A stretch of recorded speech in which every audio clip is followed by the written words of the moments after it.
Di sini saya menanyakan bagaimana kabar siswa. Oke, baik, sebelum kita masuk ke materinya, kalau baiknya salah satu temannya memimpin doa. Silakan.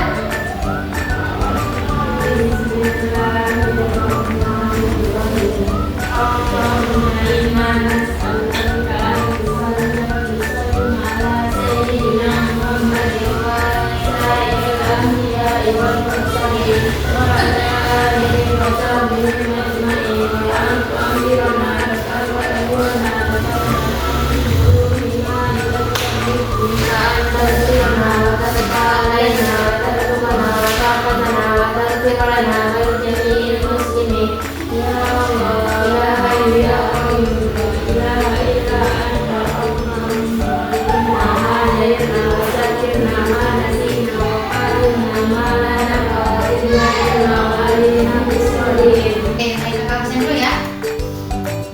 Baik, Laras Putri. Baik, Susawati. Kevin Maulana Andari. Mau masuk. Kenapa mau masuk?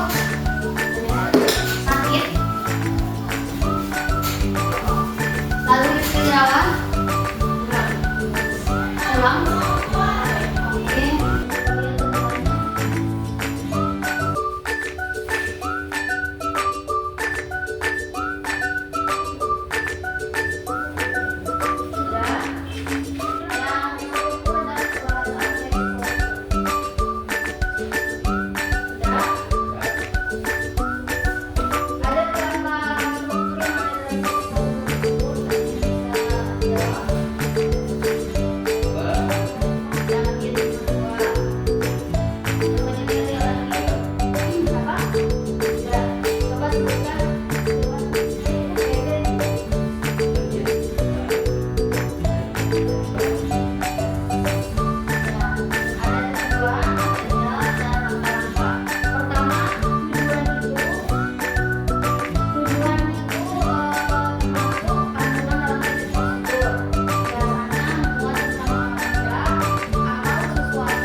Cara melakukan atau menggunakan sesuatu.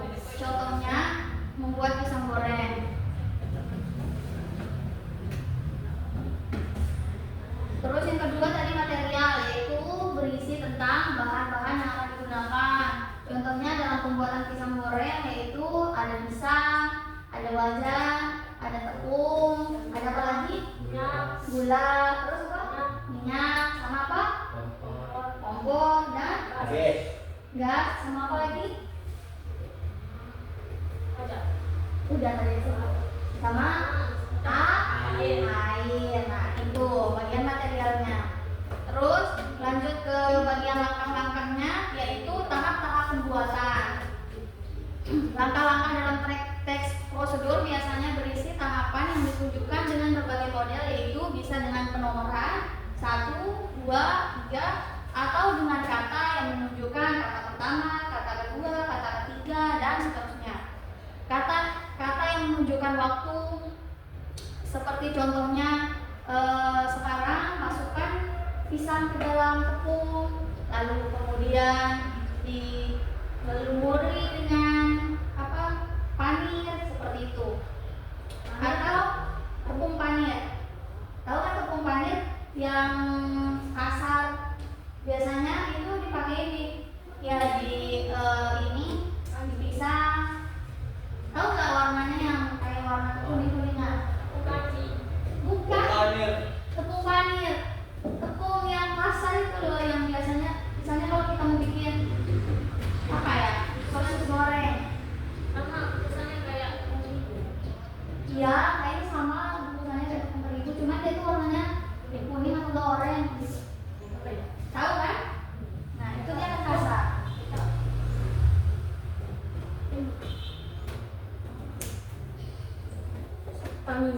Atau kata yang menunjukkan perintah. Contohnya tambahkan, aduklah, tiriskan. Nah, contohnya ada pun contoh yang lain, yaitu contoh langkah-langkah kupas buah pisang yang sudah masak Kedua, buat adonan dengan mencampurkan tepung terigu, tepung beras, tepung maizena, baking powder, gula, kemudian aduk rata, lalu tambahkan margarin dan aduk rata kembali.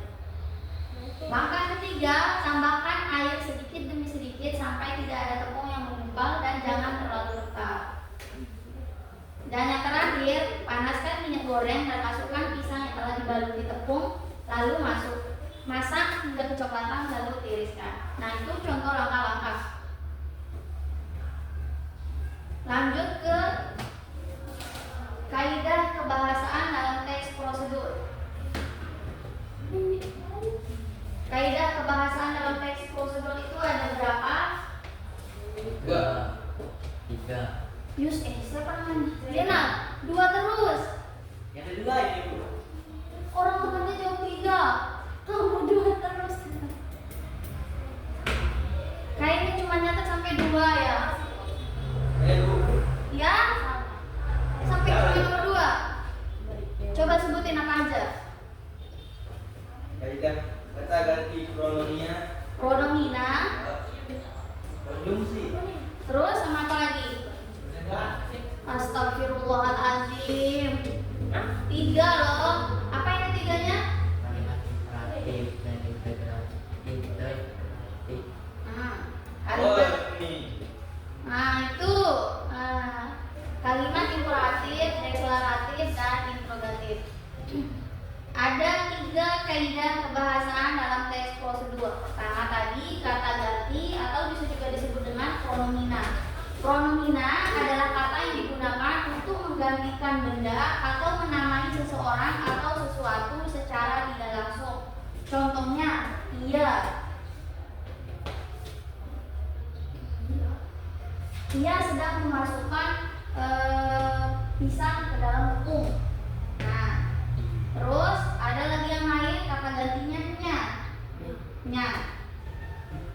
Nya itu misalnya kan tadi iya. Tadi ada iya, terus keduanya. Nya itu contohnya dia memasukkannya. Masukkannya itu apa? Itu untuk menunjukkan bendanya. Benda itu apa? Pisang gorengnya. Nah, nya dia pakai enggak dia bilang lalu memasukkan pisang goreng biar lebih mempersingkat jadi memasukkannya gitu.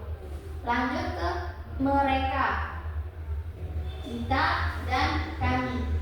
Nah, itu contoh kata ganti untuk benda, seseorang atau sesuatu. Lanjut ke konjungsi. Ada yang tahu apa ini konjungsi? Susi? Sambung. Kata sambung, ya, kata sambung atau kata penghubung. Konjungsi yang digunakan dalam teks prosedur berupa menyatakan syarat bertugas untuk menghubungkan 2 klausa atau lebih. Contohnya, jika, apabila, atau seandainya.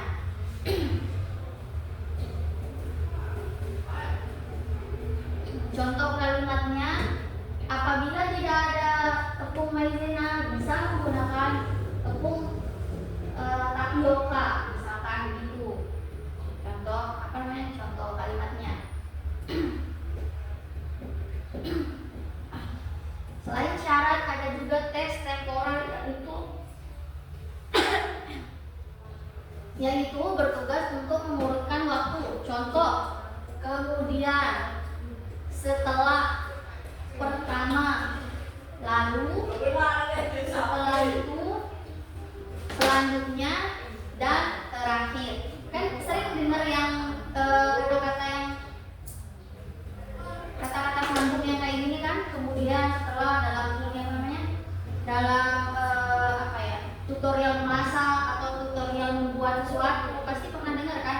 Kemudian, setelah, pertama, lalu, selanjutnya, dan terakhir. Pasti sering dengar kan? Nah, itu dia termasuk konjungsi atau kata penghubung. Lanjut ke kalimat imperatif, deklaratif, dan interrogatif. Kalimat imperatif. Apa itu kalimat imperatif?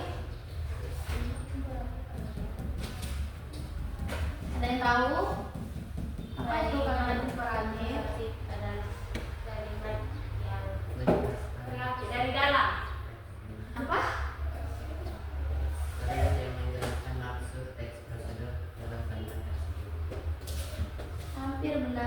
Jenal?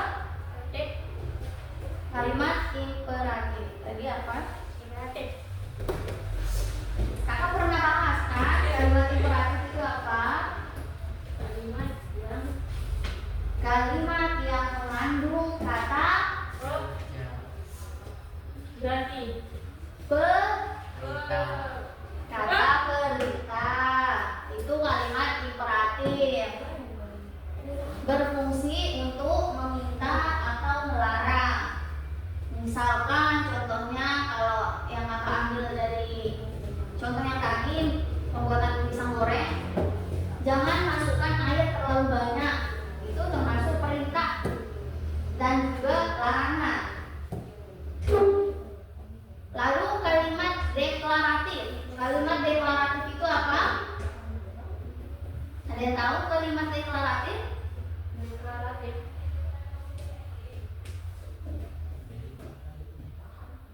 Irwan tadi sempat jawab tapi salah tempat. Irwan, Kevin, Allah. Maaf. Tadi Kevin sempat jawab tapi salah tempat. Coba.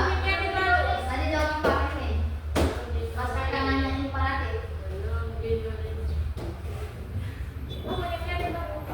Belum pulang. Kalimat yang menjelaskan maksud secara prosedur tersebut. Dikit lagi. Tadi yang pertama itu benar.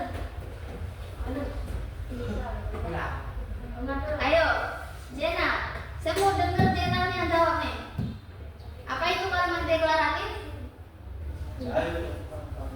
Kalimat deklaratif yaitu kalimat yang menyatakan pernyataan berfungsi untuk memberi informasi terhadap pembaca. Terus kalimat interrogatif. Masa nggak tahu kalimat interrogatif? Apa itu kalimat interrogatif? Kalimat yang Sering dengar nggak kata-kata intro dulu. Apa itu? perkenalan. Perkenalan, ya. Jadi coba bisa dijelaskan apa itu kalimat interrogatif? Kalimat mempromosikan, memberi. Oh, kalimat yang memperkenalkan kata.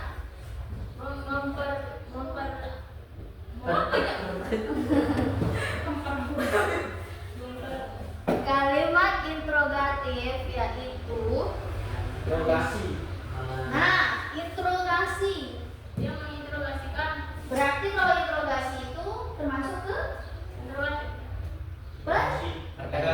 pertanyaan. Kalau kita diinterogasi kita harus ditanya kan? Nah, kalimat interrogatif itu adalah kalimat yang menyatakan pertanyaan, berfungsi untuk menanyakan informasi tentang sesuatu. Misalkan kita mau bikin pisang goreng, nggak mungkin kita nanyakan ke penjual nasi goreng. Jadi kita harus ke penjual pisang goreng. Nah, seperti itu. Baik, karena waktunya sudah habis dan kita udah mau pulang, semoga materi yang tadi itu bisa dipahami. Silakan salah satu temannya diberitahu pulang. Bismillahirrahmanirrahim. Rabbana atina fid dunya hasanatan wa fil akhirati hasanatan wa qina adzabannar. Izzati amma yasifun wa salamun alal mursalin walhamdulillahi rabbil alamin. Amin ya rabbal alamin. Nah, Ibu cukup nih. Ibu cukupkan ya. Assalamualaikum warahmatullahi wabarakatuh.